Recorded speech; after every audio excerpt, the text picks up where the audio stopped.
बिस्मिल्लाहिर्रहमानिर्रहीम। अस्सलामुअलैकुम व्यूवर्स। आज एक नई रेसिपी के साथ आपकी खिदमत में हाज़िर हुए हैं। सूजी का हलवा तो जो बनाने में भी आसान है, कम बजट में तैयार हो जाता है घर की चीज़ों से। ये देखें कितना अच्छा और ख़ूबसूरत सा दानेदार हमारा हलवा बनकर तैयार है। उम्मीद है कि आपको ये रेसिपी बहुत अच्छी लगेगी। कमेंट बॉक्स में ज़रूर बताइएगा और वीडियो को प्लीज़ लाइक ज़रूर कर दीजिए। 1 कप हम चीनी डालेंगे और 3 कप इसमें पानी डालेंगे। हमने इसकी चाशनी तैयार नहीं करनी, सिर्फ इसकी चीनी को मेल्ट करना है। और 1 चुटकी जो है वो हमने इसमें फूड कलर डाल देना है। ये 4 इलायचियाँ मैंने डाली हैं, आप इनका पाउडर डाल लें या इलायची डाल लें।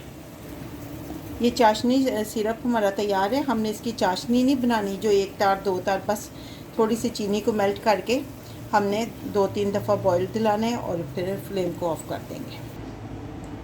एक कढ़ाई लेंगे और उसमें आधा कप जो है हम देसी घी डालेंगे।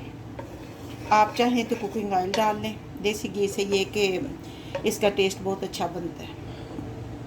1 कप जो है हमने सूजी ली है, इसको अच्छी तरह हम भूनेंगे।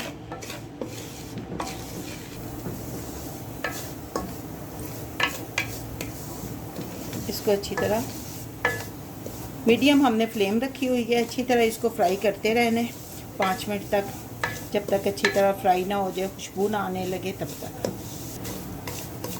खुशबू आनी शुरू हो गई है, लेकिन अभी हम 2 मिनट और इसको फ्राई करेंगे। ये देखें सूजी हमारी फ्राई हो चुकी है, बहुत अच्छी खुशबू आने लगी है, पूरे किचन में फैल गई है। अब ये जो हमने चाशनी बनाई थी यानी शुगर सिरप, ये हम डालेंगे। अब इसको चम्मच को हिलाते जाएंगे और इसको पकने देंगे।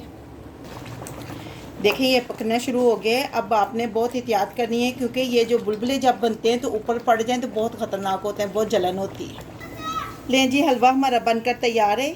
इसकी निशानी ये होती है कि ऑयल जो है ना सेपरेट हो जाते हैं। ये देखें ऑयल सेपरेट हो चुका है। तो अब फ्लेम को हम ऑफ़ करेंगे, क्योंकि ठंडा होने पर इसमें मज़ीद थिक होना है। अब हम इसको डिश आउट करेंगे। ये देखें कितना अच्छा खुशबूदार हमारा हलवा बनकर तैयार है।